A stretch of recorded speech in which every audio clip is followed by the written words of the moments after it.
Eu queria compartilhar com você nessa manhã um tema que é a lição da nossa célula essa semana, que diz o seguinte: o Senhor tem visto as minhas guerras. Eu queria trabalhar com você esse tema nessa manhã.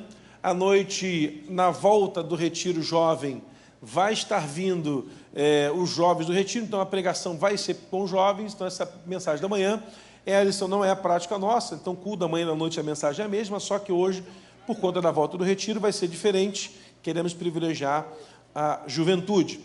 Eu queria trabalhar com você um personagem bíblico nem tão conhecido assim, que vence uma guerra, vence uma batalha, a partir de princípios que a gente nem tem assim muito conhecimento.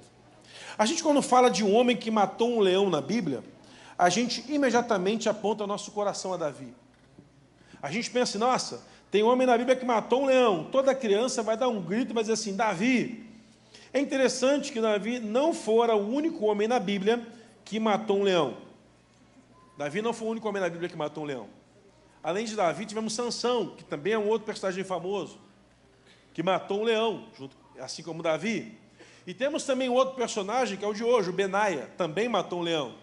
Quando falamos na Bíblia, quem foi o homem que matou um gigante? Todo mundo fala, Davi.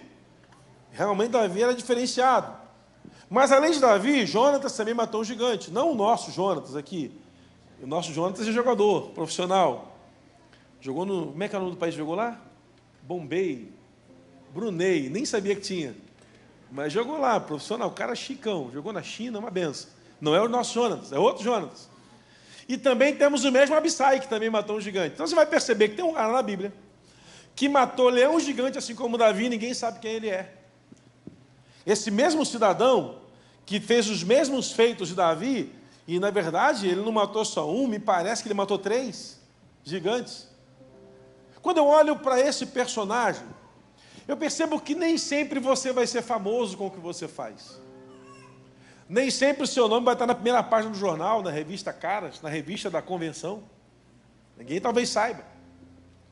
Mas Deus tem visto cada luta que você tem passado na sua vida, e Ele há de recompensar você em nome de Jesus. Porque, irmãos, a gente tem um hábito de olhar para a luta do outro e achar que é mais fácil que a nossa.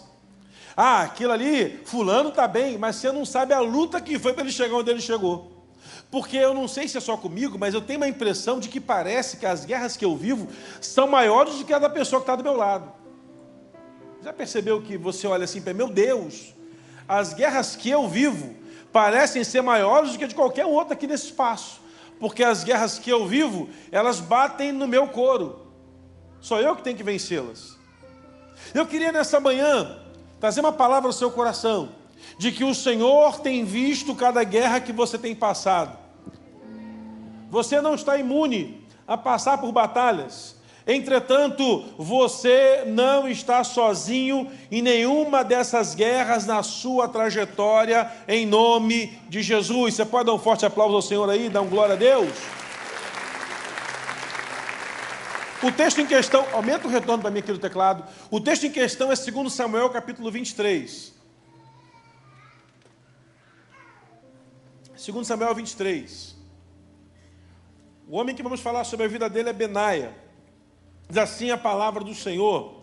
Também Benaia, filho de Jeoida, filho de um homem valoroso de Cabzeel, grande em obras. Este homem feriu 2 fortes leões em Moabe. Desceu e feriu um leão no meio da cova no tempo da neve. Também feriu um egípcio, um homem de alta estatura. Na sua mão havia uma lança de tecelão, e Benaia desceu contra ele com um cajado, e o venceu. Esse egípcio lançou a sua lança para matar Benaia. Estas coisas fez Benaia, filho de Jeoida, porque este estava entre os 3 dos seus valentes. Dentre os 30, ele era o mais nobre, porém os 3 primeiros ele não chegou. E Davi o pôs como seu guarda particular. Então o texto fala que esse moço, ele tem uma vida bem diferente de todas as vidas que a Bíblia nos apresenta. Fala que esse homem, ele vai para uma batalha e ele vence 3 leões. Eu vou ler para você em uma outra versão, no versículo 21. Diz assim: também Benaia, filho de Jeoida, era o homem valente de Cabzeel, e este homem feriu 2 heróis de Moabe, que possuíam a força de um leão.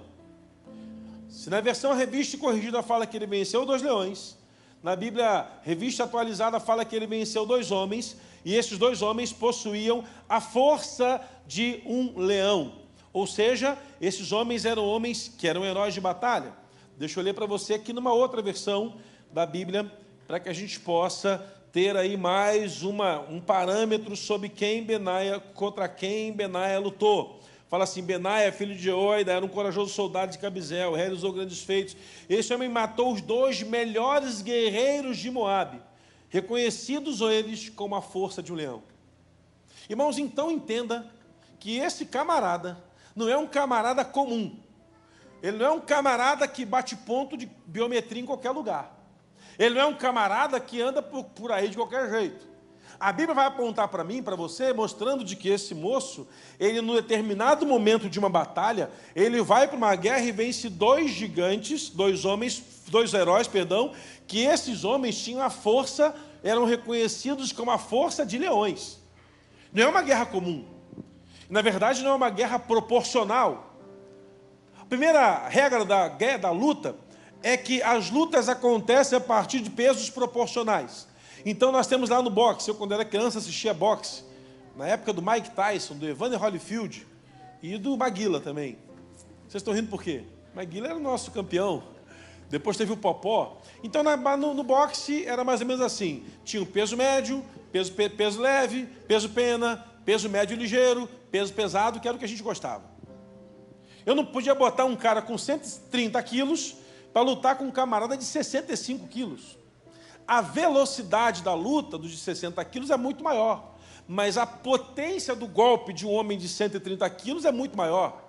Você tem uma ideia, um soco do Mike Tyson equivalia a 300 quilos. É como se uma pessoa jogasse no rosto de outra pessoa 6 sacos de cimento. Irmão, eu não tenho nem ideia de como é que luta com um cara desse. É bom nem pensar nisso, né? É bom torcer para ser com outro. E era mais ou menos assim. A luta sempre proporcional. E na Bíblia também não era diferente. As batalhas elas eram proporcionais.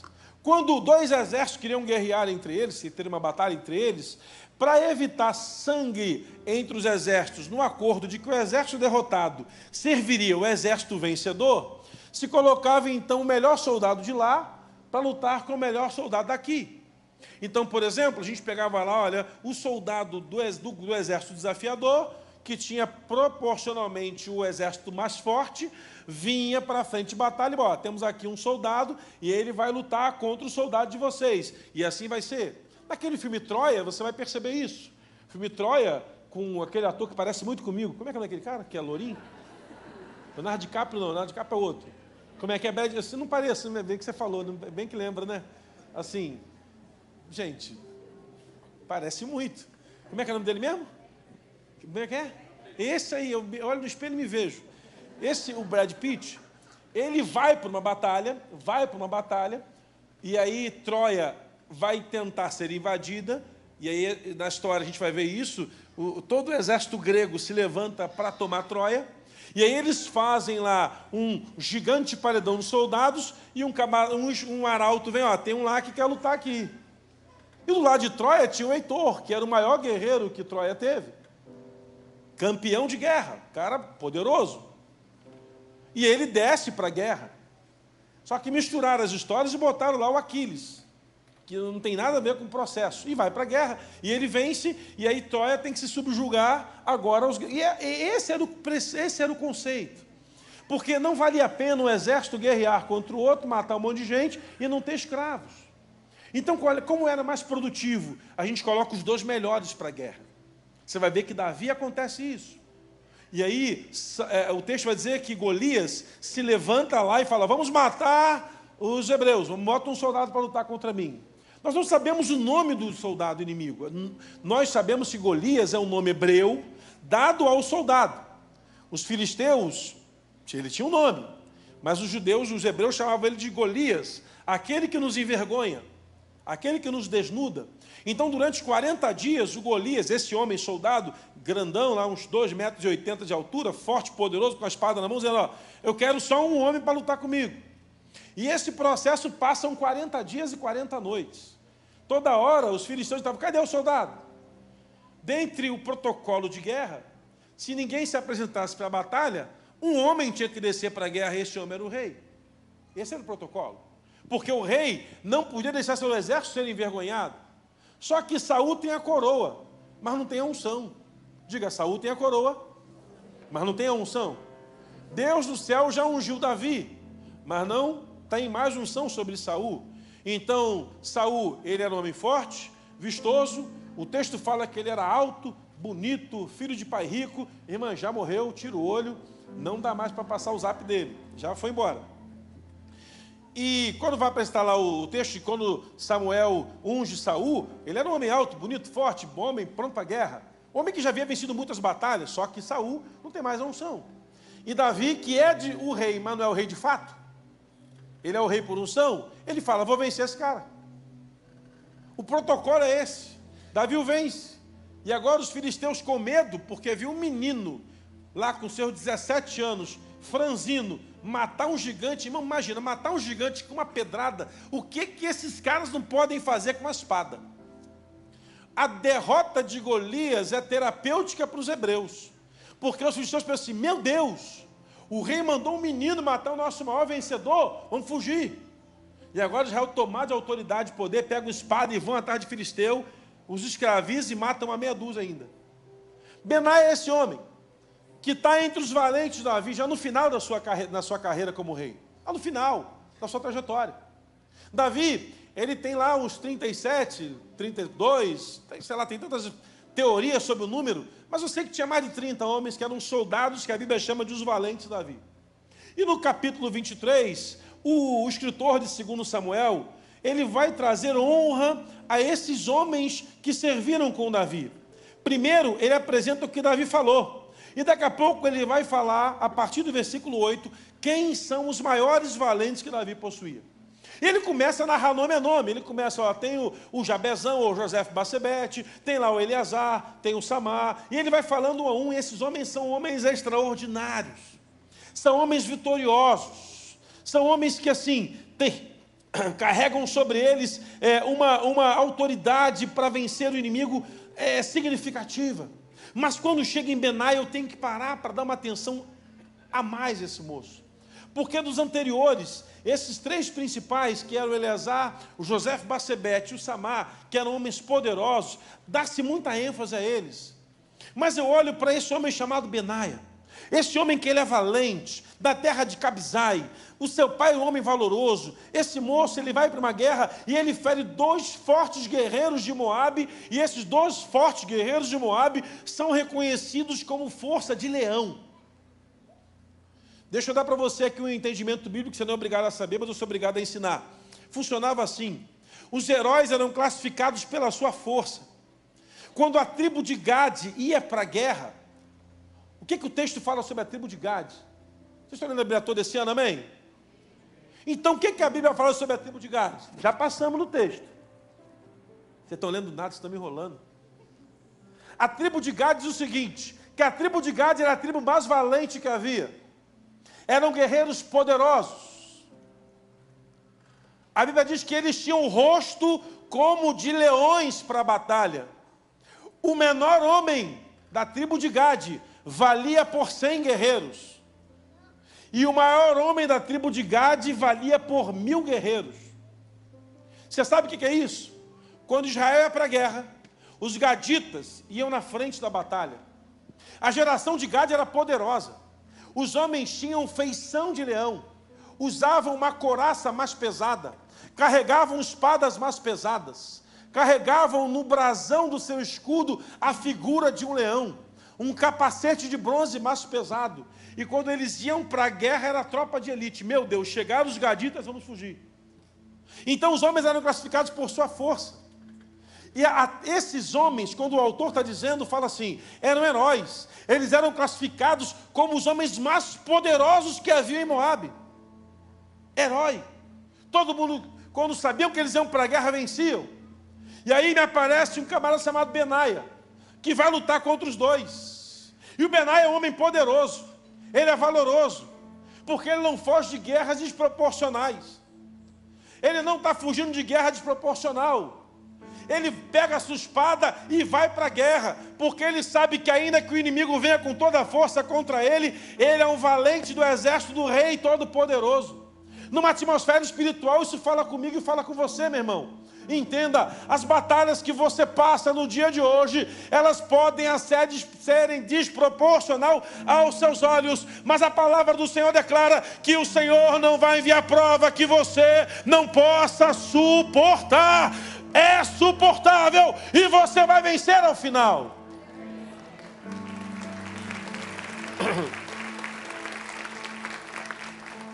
Na vida existe um princípio: os que vencem e os que são esquecidos. Nós não temos uma biografia de um derrotado escrito na história. Não tem um derrotado escrito na biografia. Até porque se escrevesse ninguém leria. Nós estamos preocupados em olhar para a crise muitas vezes e achamos assim: puxa vida, está desproporcional. Entenda, a sua luta não é contra a carne ou contra o sangue, é contra principados e potestades nas regiões celestiais. Significa dizer, o diabo joga sujo. O diabo joga sujo, irmão. Afinal de contas, ele é o diabo. Ele joga sujo. Ele não joga limpo.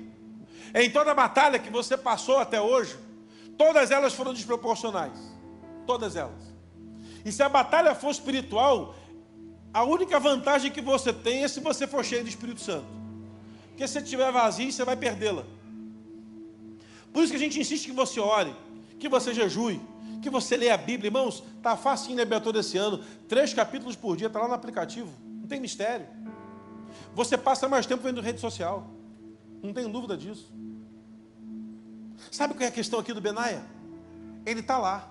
O problema chegou. E ele podia correr e falar assim: ó, arruma uns soldados para guerrear comigo lá. Não, deixa que eu vou lá. Essas são as guerras exteriores. Está todo mundo vendo a guerra. E alguém narrou. Tem um Benaia. Venceu 2 heróis de Moabe.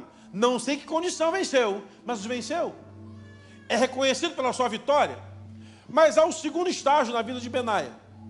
Fala que no tempo da neve não havia batalha, irmãos. Não havia batalha.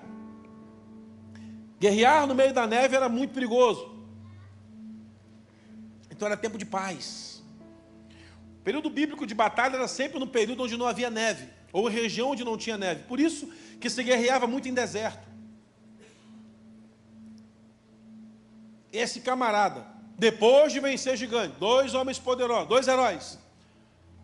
Há um autor que diz que esses 2 homens poderosos eram poderosos porque eram gigantes, mas eu não posso afirmar isso. Ele vai para uma outra batalha que ele não sabe. Ele entra numa cova no tempo da neve, possivelmente para se esconder do frio. Então ele está no ambiente, está nevando, está frio, vou para uma cova, e quando ele entra na cova tem um leão lá dentro. E agora temos um outro problema. Se você pesquisar um pouquinho, o leão também se esconde em cova em período de neve. Sai para caçar, pega a sua presa, leva para dentro daquela cova e espera ali. O leão come em média 30 quilos de carne por dia, um leão maduro, saudável. Então está ali o Benaia com frio, pensando assim: puxa, está frio, procurar uma cova e vou me esconder. Ele entra na cova, dá de frente com o leão. O que ele vai ter que fazer agora, irmãos? Essa guerra ele não procurou, estava lá. Ele foi para o lugar errado, na hora errada, mas vai ter que lutar. Quem viu o Benaia entrar na cova e sabendo que tinha um leão, pensou: ih, morreu. Só que ele sai dela. É interessante que esse homem entra numa cova no frio, na neve, e mata um leão dentro da cova. Isso eu quero trazer para uma atmosfera espiritual. Se temos os heróis das guerras exteriores, temos também as guerras interiores que travamos. A Bíblia apresenta o leão de 3 formas na nossa trajetória, e são 3 formas que eu posso fazer uma leitura teológica sobre a figura do leão. A primeira figura teológica do leão aponta para Jesus, que ele é o leão da tribo de Judá. Por que ele é comparado ao leão? Porque o leão era o animal mais forte que havia naquele tempo. Então Jesus é o mais poderoso que há na tribo de Judá. Amém? A Bíblia também compara o diabo como leão. A Bíblia diz que o diabo, ele é o nosso adversário, está lá em 1 Pedro. Ele anda como um leão, ele não é um leão, mas ele anda como um leão ao nosso derredor, buscando a quem ele possa devorar. Então a Bíblia também assemelha o leão à figura do inimigo. E a Bíblia também assemelha o leão à figura da nossa carnalidade, do nosso homem interior.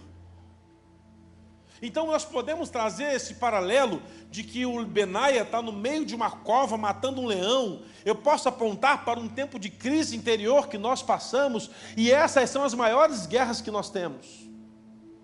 As guerras interiores. Aquela guerra que ninguém está vendo. Aquela guerra que você deita no travesseiro e não tem ninguém à sua volta para você compartilhar. É só você, Deus e o seu interior, muitas vezes punindo você por aquilo que você não fez, colocando você em batalhas que também são desproporcionais. Fizemos aqui uma série de 10 semanas sobre cura interior, falando sobre isso, a célula foi ministrado isso. Olha que interessante, irmãos.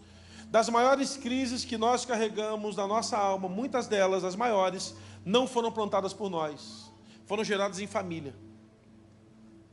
Quantas famílias destruídas por crises que foram plantadas no nosso interior, com palavras que recebemos, com atitudes que aprendemos a conviver, com linguagem que colocaram sobre nossa vida. Quanta gente hoje tem um casamento infeliz, porque trouxe da herança da sua casa uma linguagem de um casamento destruído e colocou como verdade absoluta na sua vida o leão que vive dentro da gente. Quantas pessoas estão aprisionadas financeiramente, porque uma prisão financeira foi ensinada dentro da sua casa e a sua mente está presa a essa prisão financeira. E quantas pessoas estão presas emocionalmente, porque viveu num ambiente, que hoje a palavra do momento é tóxico, né? Viveu num ambiente tóxico emocionalmente e se casou com uma pessoa que também é uma toxina ambulante, e aí essa intoxicação geral chegou no teu alma. Só que você tem que vencer, meu irmão. Porque a neve vai passar, ou você mata o leão ou ele te vence. Pastor, mas eu sou a vítima. Ou você mata o leão ou você é vencido.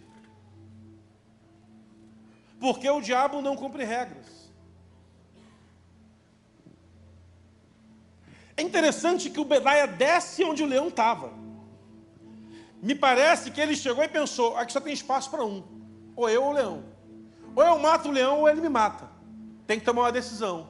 Vai ter briga de novo. Mas você acabou de vencer aí o gigante, vencer os heróis. Ok.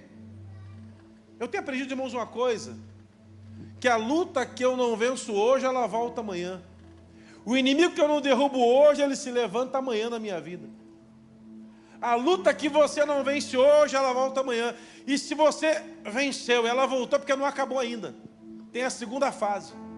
É interessante que na caminhada da fé, a gente vai aprender por personagens bíblicos que o nível de guerra vai sempre subindo.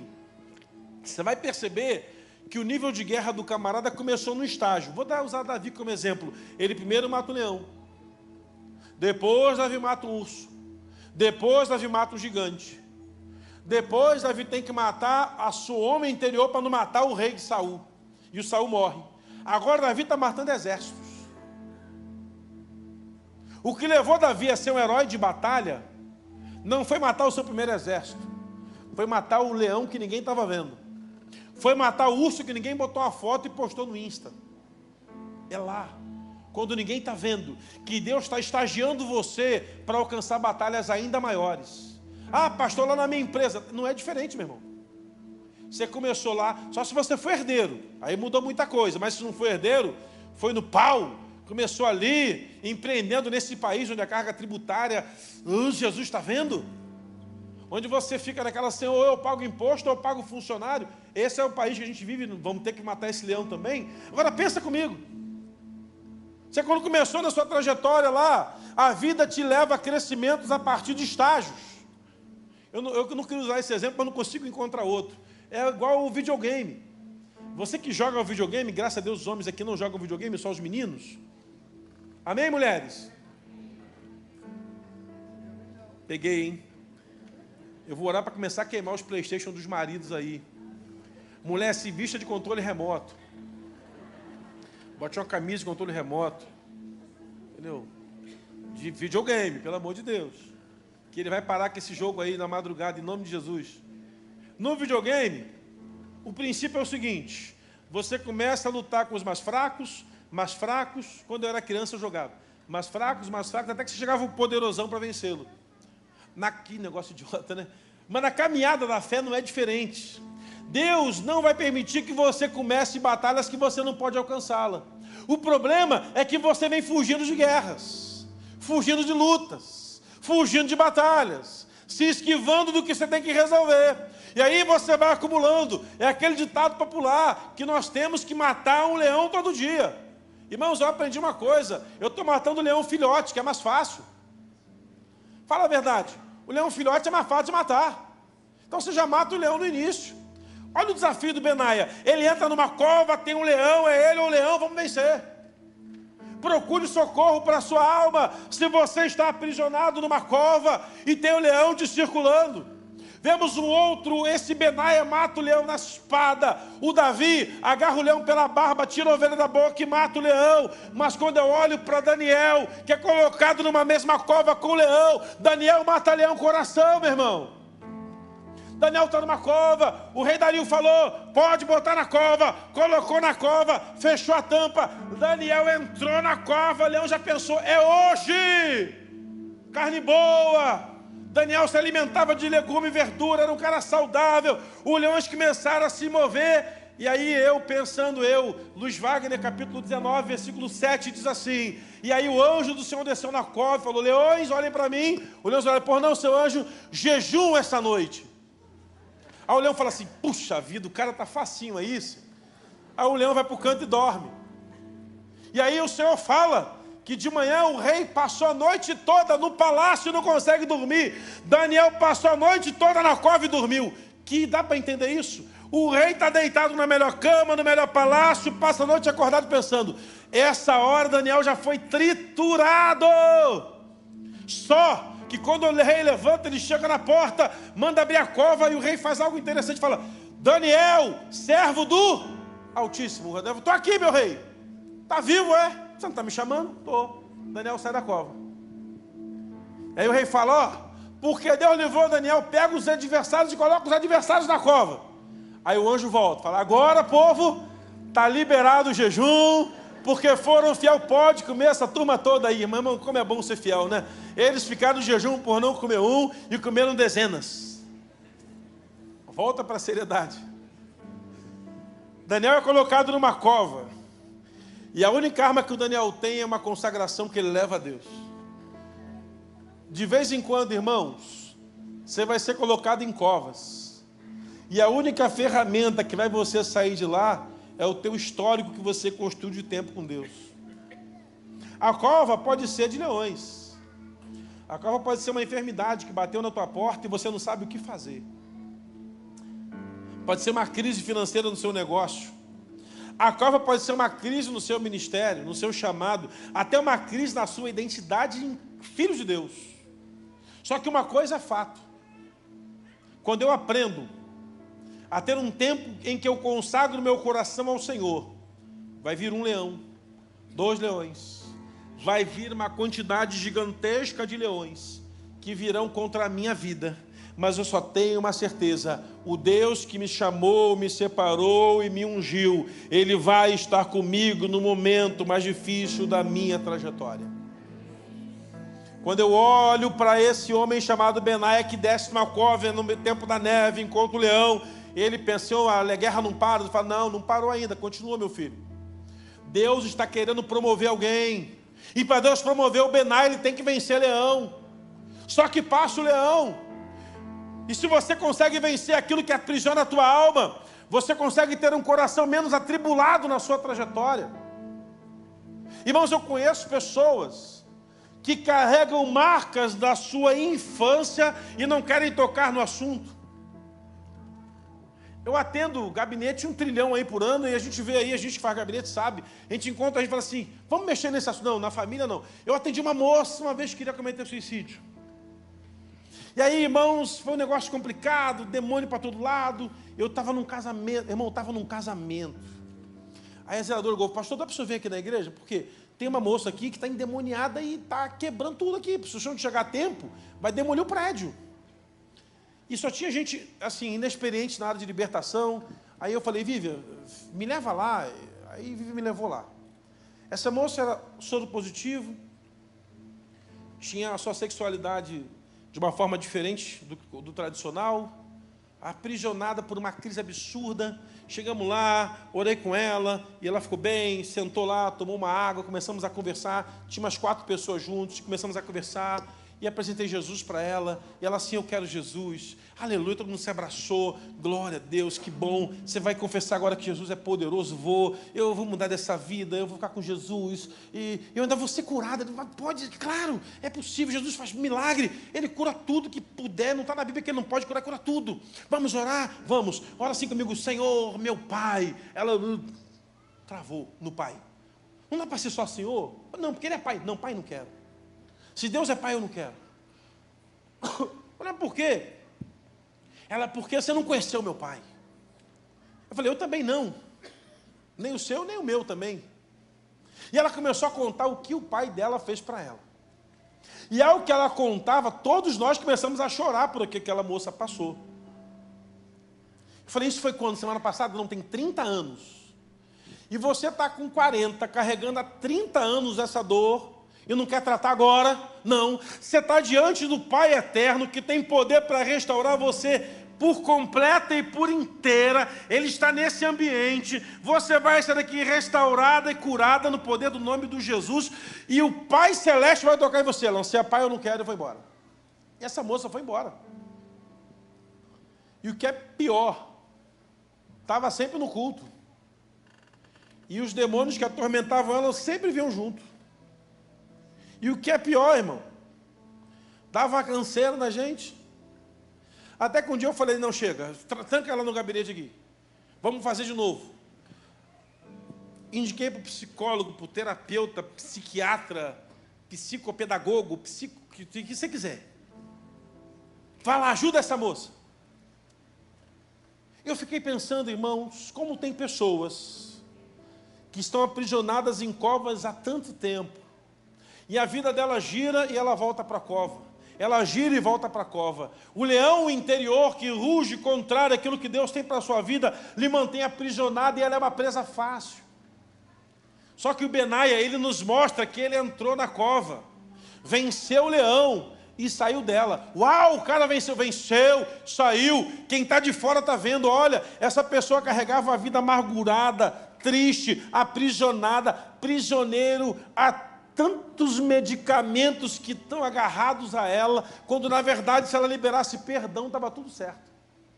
Não estou dizendo que todo mundo que toma remédio é só liberar perdão, mas eu vou lhe falar que numa grande maioria das pessoas que eu encontrei na minha trajetória, que começaram a entender o princípio do perdão e começaram a liberar perdão às pessoas que lhe feriram, ficaram pessoas tão maduras e tão saudáveis que até pararam de usar remédio, uns por indicação médica e outros por fé mesmo, largou tudo. Sabe o que me chama a atenção no Benaia, irmãos? Que ele entra numa cova, ninguém está vendo, mas ele sabe que ali dentro ele vai ter que travar uma guerra. Nós podemos, irmãos, parecer maravilhosos. A gente vem no culto, a gente canta, a gente levanta a mão, a gente chora, a gente ajoelha, a gente ora em línguas. É uma bênção, aleluia. Só que, quando saímos daqui, e estamos no nosso banheiro, deitado no travesseiro, sentado sem ninguém à nossa volta, aquela dor bate no nosso coração de novo e lembramos, ainda temos que vencer esse leão. Satanás, ele nos procura quando andamos sozinhos. Eu estava vendo um safari, e fui convidado para ir num safari. Eu tenho uma vontade de ir. E aí o moço falou assim, bom, do safari, tenho uma vontade de ir no safari, mas eu quero assim. E aí eu estava vendo lá o cara explicando, tem um safari, e tem a trilha no meio do safari, mas legal. E tem a trilha com emoção, e tem a trilha sem emoção. Eu falei, mas óbvio que eu vou querer com emoção. Como é que é sem emoção? Sem emoção você vai no jipe, com uma gaiola fechado e tal, e você anda no meio dos animais. E sem emoção? E com emoção? Com emoção você vai a pé, com um camarada, sozinho, um grupo, o cara leva uma espingarda com um tranquilizante e você tem que andar no grupo. Falei, com emoção é muito melhor, vou botar minha sogra nesse negócio. Mas Jeová já levou a sogra. Aí eu falei assim, beleza, vou, claro, com emoção. Mas como é que é? Então, aí a gente vai, tem uns leões lá. A gente vai de dia, porque ele é um animal noturno, ele não ataca menos de dia. Porém, se o leão resolver atacar, tem que ficar todo mundo aglutinadinho junto, esperar o cara dar o tiro e acertar, porque é uma bala por vez, ele tem que recarregar. Mas não tem uma tecnologia que uma arma que atire 6 vezes? Porque, não, é um por vez. Já está mais difícil, né? Está muito emocionante para o meu gosto. E ele falou assim, não pode sair correndo, porque o que acontece? Quando a pessoa se afasta do bando, o leão vai lá e pega. E aí eu aprendi um princípio. O leão vai sempre atacar aquele que está sozinho. Já reparou que quando você começa a compartilhar a sua dor, você vai sendo curado aos pouquinhos? Por isso que Tiago fala que a gente tem que confessar um para o outro. Por isso que João, capítulo 1, João fala que se confessarmos os pecados, não é para que alguém mais saiba da minha luta, é para que eu possa terapeuticamente falar para ele que eu estou passando. E aquela pergunta que a gente faz, e como é que você está se sentindo nesse momento? A pessoa vai falar, eu quero matar meia dúzia, e vamos sair e matar? Não, eu quero mudar, então vamos mudar. Nós podemos olhar para pessoas, irmãos, que estão carregando dores há semanas, há meses, há anos, há décadas. Carregam dentro de si uma dor, numa cova que foi colocada pela vida, tem um leão junto com ela, e ela não consegue vencer. Mas essa manhã, em nome de Jesus, levantaremos vencedores essa manhã, que vão sair dessa cova na autoridade do nome do Senhor, que vão declarar profeticamente que todo leão na cova vai ser vencido na sua vida, que vai sair do tempo do inverno e vai estabelecer um tempo de coisas boas e poderosas no céu. Só que venceu o leão, agora tem um gigante. Meu Deus, a vida desse cara é essa? É, a vida do crente é assim, irmão. Eu não sei se você percebeu. E a Bíblia vai dizer que vem um egípcio, gigante. Na sua mão tem uma lança de tecelão, uma ponta de aço. E esse cara mete a lança contra o Benaia. A lança não acerta o Benaia. E o Benaia vai lutar contra ele sem espada, sem escudo, sem lança, levando somente um cajado. Cajado na Bíblia fala de autoridade. Diga comigo, cajado da Bíblia. Fala mais forte, cajado da Bíblia fala de autoridade. Todas as vezes que você perceber alguém na Bíblia com cajado na mão, ela carrega algum tipo de autoridade. Benaia carregava sobre ele uma autoridade. Agora, olhe para mim. Todas as vezes que a Bíblia fala de Egito, ela fala de uma escravidão mundana. Porque o povo de Israel, quando foi para o Egito, eles ficaram escravos lá.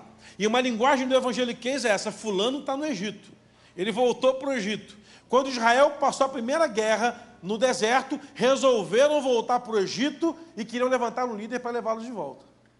O Egito fala daquilo que nos aprisionou no passado.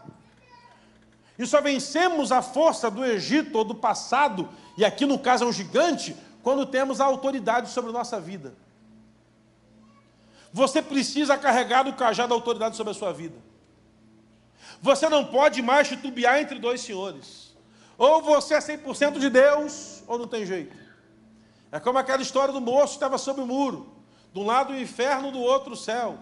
E os anjos falavam assim, desce do muro, vem para cá, vem para o céu. E o cara está lá em cima do muro na dúvida. E o demônio sentado comendo uma batata frita, olhando para ele. Frita porque no inferno é quente, então deve ser para fritar mais rápido. E o cara falou assim, ô Satanás, você não vai me chamar para ele? Não, o muro é meu. Quem está em cima do muro está comigo. Em cima do muro, irmãos, nós podemos levar uma vida inteira vindo para o culto, cantando, batendo palma, levantando a mão, dando oferta, contribuindo para missões. Mas se não vencermos aquilo que o mundo nos oferece, não adianta nada. E o que o mundo nos oferece hoje está na palma da mão. Conversas que não deveríamos ter pela internet. Sites que não deveríamos observar, mas observamos pela internet. Aquele grupo escondido que você tem no WhatsApp. Queime em nome de Jesus isso, meu irmão. Seja santo. porque você vai precisar guerrear contra o gigante egípcio que se levanta contra você. E a única forma de vencer é com a autoridade do céu, com a autoridade do Senhor. Não dá para ser diferente disso. Precisamos tomar um posicionamento de dizer: toda vez que o diabo se levantar contra mim, eu vou contra ele, mas eu vou em nome do Senhor. O problema é que nós até pensamos em nome do Senhor, mas não temos o cajado. O Benaia sai do buraco e só tem com ele agora um cajado. Ele sai da cova. Cadê o inimigo? É esse aí, vem. E o gigante vem com uma lança. Irmão, guerrear com uma lança era muito mais fácil. A extensão do ferimento era muito maior. Então a lança, meu irmão, aponta para uma ferida que é feita à distância.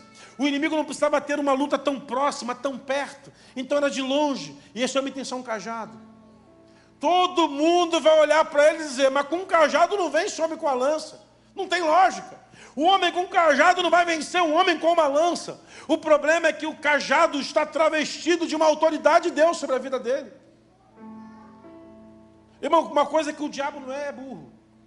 Ele vai nos atacar quando estamos fragilizados. Emocionalmente, espiritualmente, financeiramente. Nos relacionamentos. Satanás nos ataca nos momentos que nós estamos mais fragilizados. E Paulo vai nos ensinar uma coisa. Quando eu estou fraco, eu preciso lutar para continuar forte. Então Paulo diz assim: você tem que se dedicar a Deus, porque quando eu estou fraco, aí é que eu estou forte. A força do Senhor é quando eu estou no pior momento da minha vida que ela vem sobre mim. É aquela cena que a gente posta aí nas redes sociais, entrando para orar no quarto, entra um gatinho e sai do quarto um leão. Quando você está dedicado a buscar Deus, servir a Deus, jejuar, fazer coisas para Deus, o inimigo vai se levantar contra você e você vai usar o que é contra ele? A sua autoridade para vencê-lo. Um crente cheio de autoridade, meu irmão, ele não vence só o egípcio que se levanta contra ele, não vence só o mundo que vem contra ele, ele derruba o inferno e as trevas. Um crente com autoridade entra em ambientes e o Senhor muda a atmosfera. Um grande preletor de batalha espiritual conta uma experiência de que ele entrou no voo, o avião estava taxiando e no meio do voo, esse cara sério, de autoridade espiritual, ele falou que quando o avião lá nos Estados Unidos começou a taxiar e começou a movimentar para levantar voo, levantou-se um bruxo e falou: hoje você morre, e apontou para ele. E ele viu um demônio naquele cara. E aí ele começou a clamar: Senhor, em nome de Jesus, não vai ter morte, não vai ter morte. E de repente o avião começou a frear, um freio absurdo. E aquela confusão no voo, e para tudo, e para. E o piloto fala: quase caiu no rio. E se levantasse voo ia explodir. Descobriram que era um probleminha numa pecinha que só foi encontrada por uma sonda magnética e de laser, um negócio assim.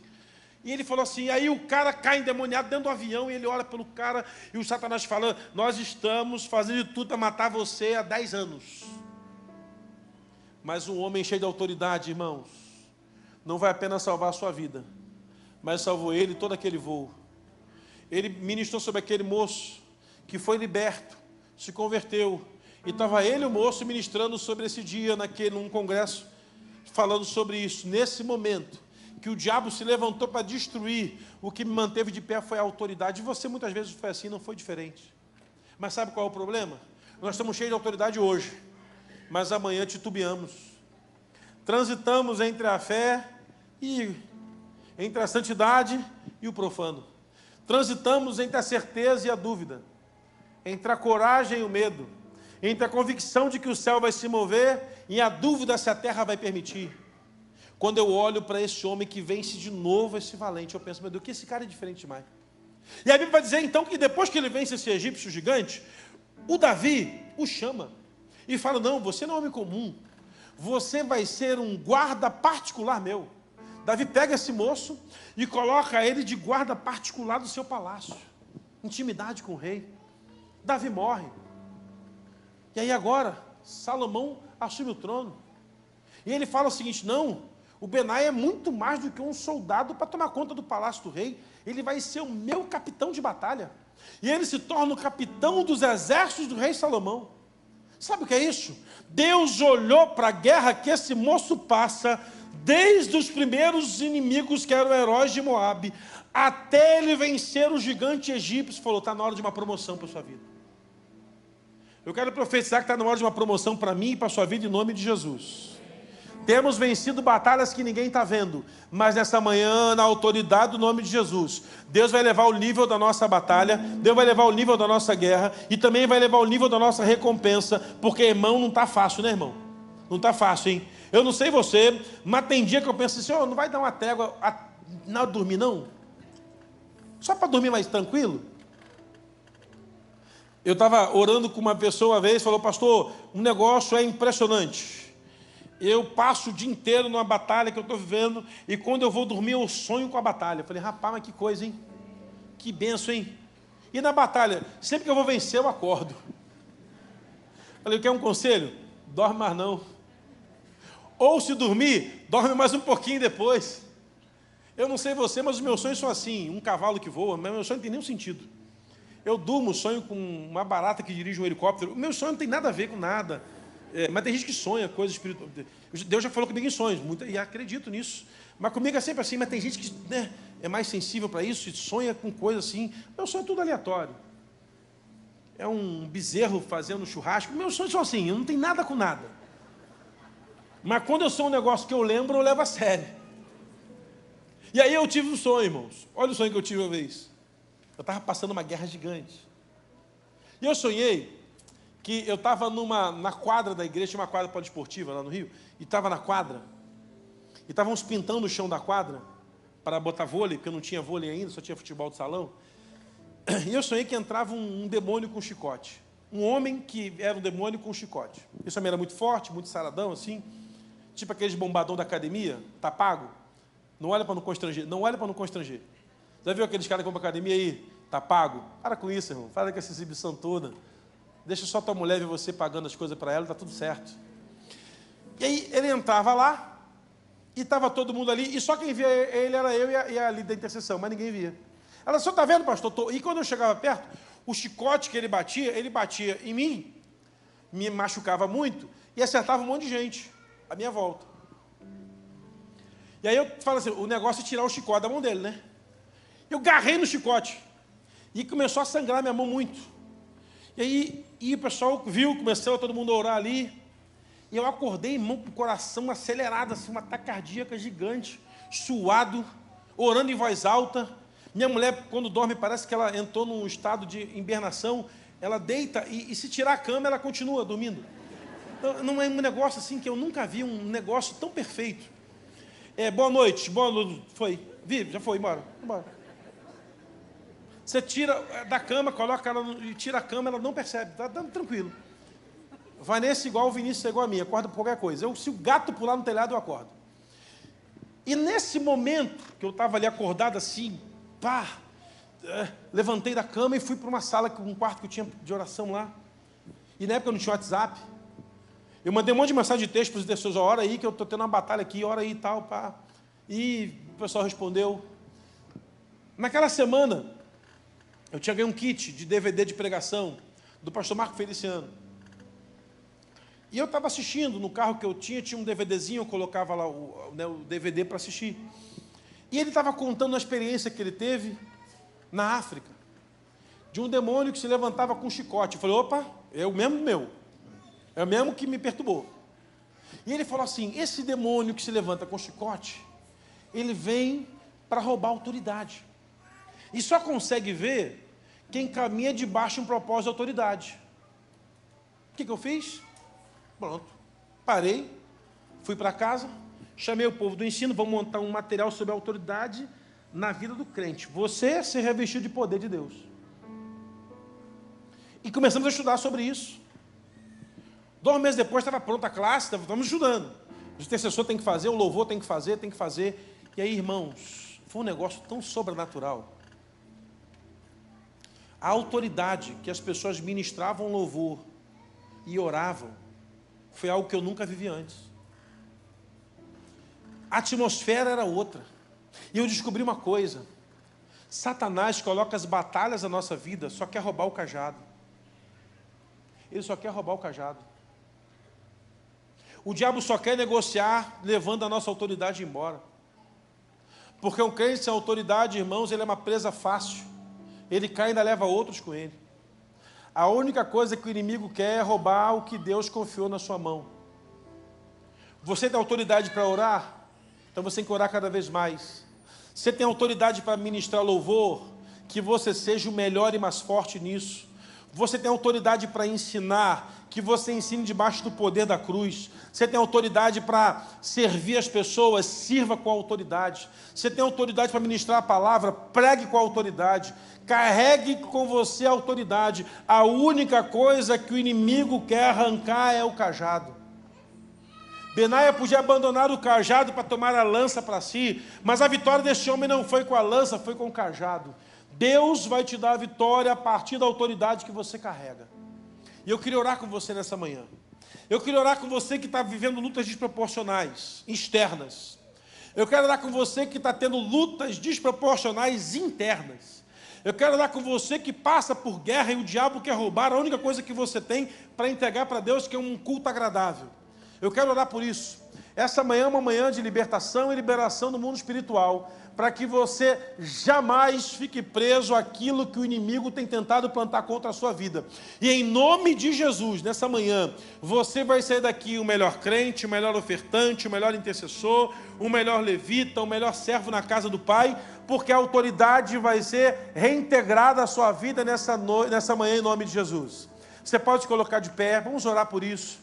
E eu queria orar especificamente, pastor, eu estou numa guerra desproporcional. É uma guerra que ela é desproporcional. Você vai vir aqui externa, a gente vai orar com você por isso. Você vai dizer o motivo da oração. Não, pastor, minha guerra é interior, é aqui dentro, é na alma, está ruim. Você vai dizer, o intercessor vai orar por isso. Não, pastor, é a minha autoridade que o diabo quer roubar ou até já levou. Ela vai ser reintegrada a você hoje em nome de Jesus. Então os intercessores podem vir para frente e ficarem aqui. Os pastores podem vir também. E você, à medida que a gente estiver cantando, vai vir e vai dizer, olha, a minha guerra é externa.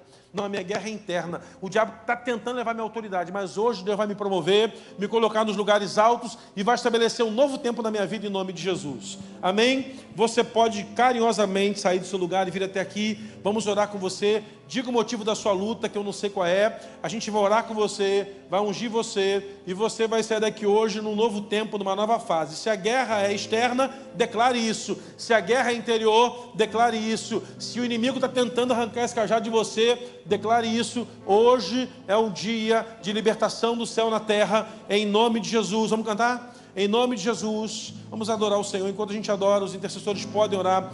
Pergunta a área que ele vai receber a oração. Pergunta a área que ela vai receber a oração. E vamos adorar o Senhor nessa manhã. Erga sua mão para a gente orar ao Senhor. Irmãos, não é fácil vencer uma batalha interior. Não é fácil vencer uma batalha exterior. E se você precisar de ajuda, procure os gabinetes da igreja. Procure os pastores. Faça um contato com a gente. Naquilo que a gente puder servir você, vamos fazer. Não lute sozinho. Você se torna uma presa fácil para o maligno. Você vai ser vencedor em nome de Jesus, se você andar junto. Pai, nós queremos declarar que nessa manhã saímos daqui numa certeza de que as lutas, batalhas, guerras que temos travado, as venceremos na autoridade do nome de Jesus. Declaramos também, Senhor, que o Senhor tem nos sustentado até aqui.